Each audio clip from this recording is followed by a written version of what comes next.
Olá, esses são os dois últimos exercícios do caderno Trilhas da Aprendizagem da Prefeitura de São Paulo, né?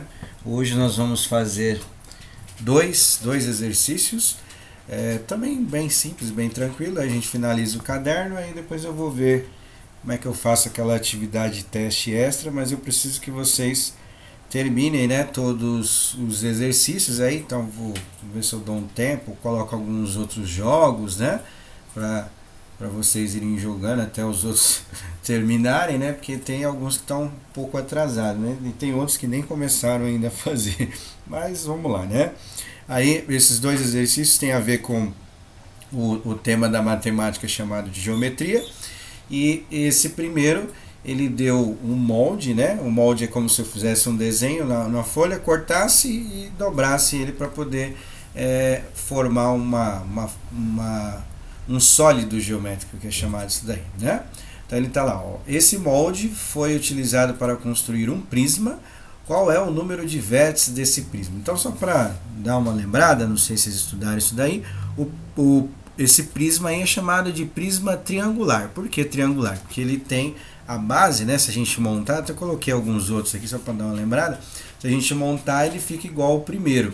E todos eles são chamados de prisma porque, se você observar a parte de cima, a parte superior e a parte da base, ele tem o mesmo tamanho, né? Que a gente, em matemática a gente fala área, né? Então a mesma forma que tem na parte de cima e na parte de baixo, elas são iguais. Isso é caracterizado como prisma. Todo sólido geométrico é um prisma? Não, né? Se a gente pegar uma pirâmide, comparando a parte do topo e a parte da base, a pirâmide, sei lá, com base quadrada, em cima é só um vértice, é só um ponto só, né? E embaixo ela é um quadrado. Então nem todo sólido geométrico é o prisma, tá? O prisma tem essas características, né?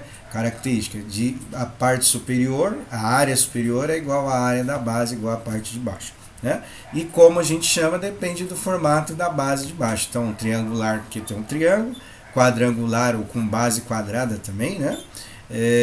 Pentagonal, porque a parte de baixo é um pentágono, e hexágono, porque a parte de baixo é um hexágono. Lembrando que o pentagonal, penta 5 lados, hexágono 6 lados, né? E esse molde ele ficaria algo mais ou menos assim, tá? E aí o que ele pede para fazer? Ele pede para contar o número dos vértices, né?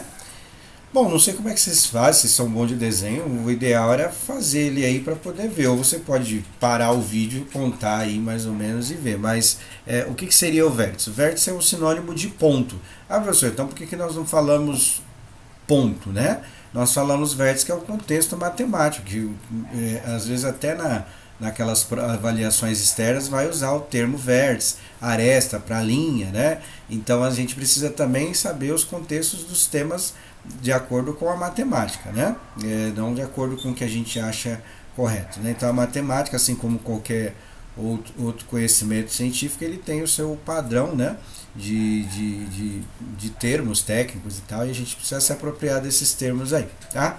Então, só para ajudar, ó, por exemplo, eu marcando esse ponto aí, ele é um vértice? Sim, né? Então a gente precisa contar todos os bicos, todos os pontos que formam esse prisma com base triangular, certo? Então eu marquei um lá e vocês vão ver os outros aí, quantos pontos que dá no total. Tranquilo? Fácil, moleza? E o último exercício desse caderno aí na página 83, né, atividade 12, ele tem a ver com o triângulo, né? Foi desenhado um triângulo ABC, então igual que a gente falou anterior, tem 3 pontos, né? Então formou esse triângulo aí. No plano cartesiano, só para lembrar, né? Eixo de coordenadas x e y, isso que chamado de plano cartesiano.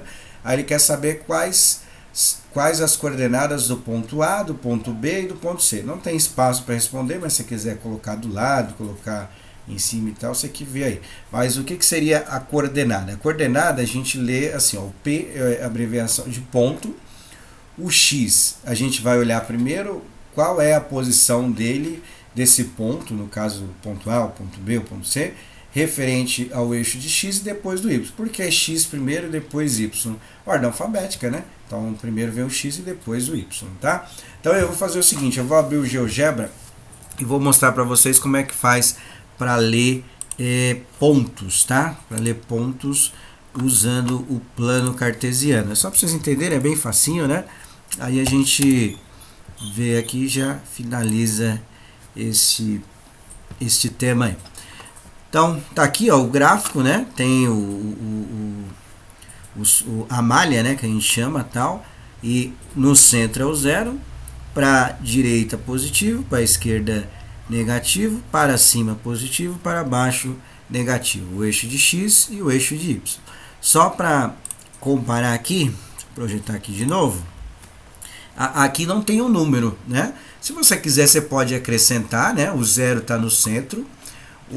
A direita de x é os positivos antes dos negativos, para cima e para baixo. Se você não quiser, é só contar os quadrados, não precisa colocar o número para contar, né? Mas, por exemplo, o ponto A, em relação ao eixo de x, ele está antes do 0, então ele está 1 quadrado, né? 1 quadrado só para eu poder contar. Então, está 1 quadrado, então aí seria o que? Esse valor que ele está é no menos 1. Para cima, ele está, usando como referência o eixo de y, ele está 2 quadrados para cima, tá vendo? Então, a coordenada dele é menos 1 para x e 2 para y. Então, eu vou colocar alguns aqui, só para vocês poderem ver como é que faz a leitura. Se não quiser colocar os números, não precisa, é só contar os quadrados. Então, eu vou colocar um ponto aqui e vou ver a coordenada. Por exemplo, ó, vou marcar um ponto aqui, ó, tá? Então, o que a gente vê? Aqui do lado ele mostra a coordenada, tá vendo? Qual é a posição dele em referente ao eixo de x e ao eixo de y. Então, por que aparece o 1 primeiro e depois o 3? O 1, se eu olhar aqui, ó, é do eixo de x, tá vendo? Então, 1 positivo. E o 3 é do eixo de y. Então, a gente lê primeiro o y para depois o x. Vou marcar outro ponto aqui, por exemplo, na parte negativa. Vou marcar aqui, tá? Olha lá. Aí aqui apareceu menos 3 e 2. Por que menos 3? Porque agora eu estou antes do 0, né? Então, antes do 0 é negativo. Então, vai ficar menos 3 e 2 positivo. É assim que a gente lê. Primeiro o valor de x, depois o de y. Vou marcar um aqui no centro, aqui, ó, tá vendo? O centro, né, o que ele marcou como ponto C, 0 e 0. Por que 0 e 0? Tá 0 tanto para x quanto para y, tá? Vou marcar mais um outro ponto que eu acho que já deu para entender. Marcar aqui, né? Olha lá, ficou 4, né, para x e 2 para y, né? Então, por que 4? Por que 2? 4, posição aqui, 4 positivo e 2 para y. Então, resumidamente, a gente lê, né, as coordenadas do ponto usando essa estrutura, né?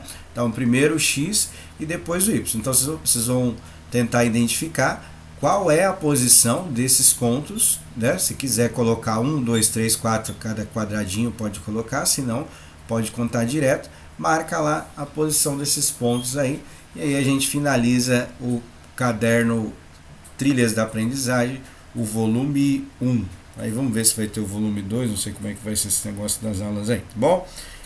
Põe dia as atividades, depois eu vou colocar a semana que vem os temas, para vocês poderem dar uma estudadinha aí, né? Para a gente fazer esse testezinho aí, usando a ferramenta Google Sala de Aula. Um abraço a todos, bom final de semana, qualquer dúvida coloca lá. Amanhã eu já faço a correção das atividades, tá bom? Um abraço a todos, até mais.